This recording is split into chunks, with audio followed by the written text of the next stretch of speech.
दादा दादी की कहानियाँ। एक वो समय था जब बच्चे दादा दादी के पास अक्सर जाया करते थे।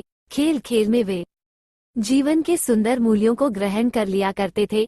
पर आज जब व्यस्तताएं बढ़ती जा रही हैं, ऐसे समय में ये कहानियाँ ही हैं जो हमें आने वाली पीढ़ी के और निकट ला सकती हैं। रात को सोने से पहले के वे पल जब हम और हमारे लाडले साथ साथ कहानियों का आनंद उठाते हैं, अमूल्य होते हैं। इन्हीं पलों में अनजाने ही हमारे बीच का प्यार और प्रगाढ़ होता जाता है और बच्चे सीख जाते हैं जीवन का सबसे पहला मूल्य संबंधों की मधुरता का मूल्य। यहाँ जो भी कहानी है उसमें एक छोटे बच्चे की आंखों से देखने की कोशिश की गई है। चाहा है कि हर कहानी को एक बच्चे के कानों से सुना जाए और एक बच्चे के मन से समझा जाए। कोशिश की गई है कि ऐसा कोई भी शब्द जो उनके कोमल मन को चुभे, इन कहानियों के माध्यम से उनके कानों तक न पहुँचे। यहाँ हर कहानी को एक सकारात्मक अंत मिला, जिससे कि बच्चों के स्वप्नों को मिले एक सार्थक आरंभ। एक राजा की बेटी थी मंदिरा। राजकुमारी मंदिरा को सुख सुविधाओं की इतनी आदत हो गई थी कि वो उनके बिना रह ही नहीं पाती थी। वो अपने पिता की बहुत लाडली थी। जब वो बड़ी हुई तो उसके पिता उसके लिए एक अच्छा वर ढूंढने लगे। एक दिन एक युवक राजा के पास आया। उसने राजकुमारी का हाथ राजा से मांगा। राजा ने बहुत देर तक उस युवक से बात की। उसके बाद वो उस युवक से राजकुमारी का विवाह करने के लिए तैयार हो गए। लेकिन जब राजकुमारी को पता चला कि जिस युवक से उसका विवाह होने वाला है वो कोई राजा या राजकुमार नहीं है, तो उसने विवाह करने से मना कर दिया। लेकिन राजा भी आखिर उसके पिता थे। अंत में राजा की आज्ञा उसे माननी ही पड़ी। विवाह के बाद दूल्हा और दुल्हन एक गाड़ी में बैठे और अपने घर में रहने चले गए।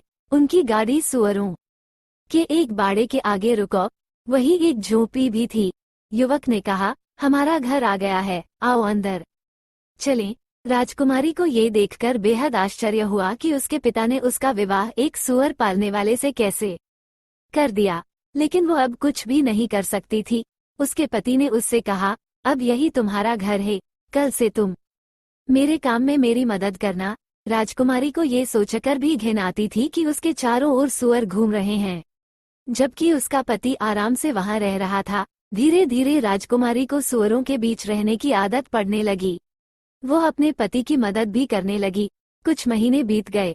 अब तक राजकुमारी घर का सारा काम अपने आप करना सीख गई थी, बल्कि उसे ये सब करने में मजा आने लगा था। एक दिन अचानक उसका पति उससे बिना कुछ कहे कहीं चला गया। काफी देर तक वो वापस ही नहीं आया। फिर वहां एक बग्घी आई। देखने में ये किसी राजा की बग्घी लगती थी। बग्घी के कोचवान ने राजकुमारी मंदिरा से कहा, आपको हमारे राजा साहब ने बुलाया है, आइए मेरे साथ चलिए। मंदिरा अब कोई राजकुमारी नहीं बल्कि एक साधारण सुअवाली थी। वो ये सोचकर डर रही थी कि राजा ने उसे क्यों बुलाया है। शायद मेरे पति से कोई गलती हो गई है, उसने सोचा। कोचवान मंदिरा को एक राजमहल में ले आया। यह उस राज्य के राजा का महल था। उसे राजा के सामने बुलाया गया। उसे समझ नहीं आ रहा था कि उससे क्या भूल हो गई है। उसने हिम्मत करके राजा की ओर देखा। वो पूछने ही वाली थी कि उसे यहाँ क्यों बुलाया गया है, तभी उसे लगा कि उसने राजा को पहले कहीं देखा है। ध्यान से देखने पर उसे पता चला कि सामने राजसिंहासन पर और कोई नहीं, उसका पति था। उसे इस तरह राजा के रूप में देखकर मंदिरा भी उसे तुरंत पहचान नहीं पाई। उसे सम्मान के साथ राजा के बराबर रखे हुए सिंहासन पर बैठाया गया। उसका पति वास्तव में उस राज्य का राजा था। राजकुमारी मंदिरा अब पहले जैसी जिद्दी और घमंडी नहीं रही थी, इसीलिए वो अब रानी बनने के लायक थी। अब वो समझ गई थी कोई भी काम छोटा या गंदा नहीं होता। यदि आप चाहें तो हर परिस्थिति में खुश रह सकते हैं। फ्रेंड्स, यह कहानी कैसी लगी आप अपने कमेंट्स के द्वारा हमें अवश्य बताएं। ये कहानी पसंद आने पर लाइक और शेयर करें। ऐसी ही और इंस्पायरिंग स्टोरी के लिए सब्सक्राइब कर लें। थैंक्स।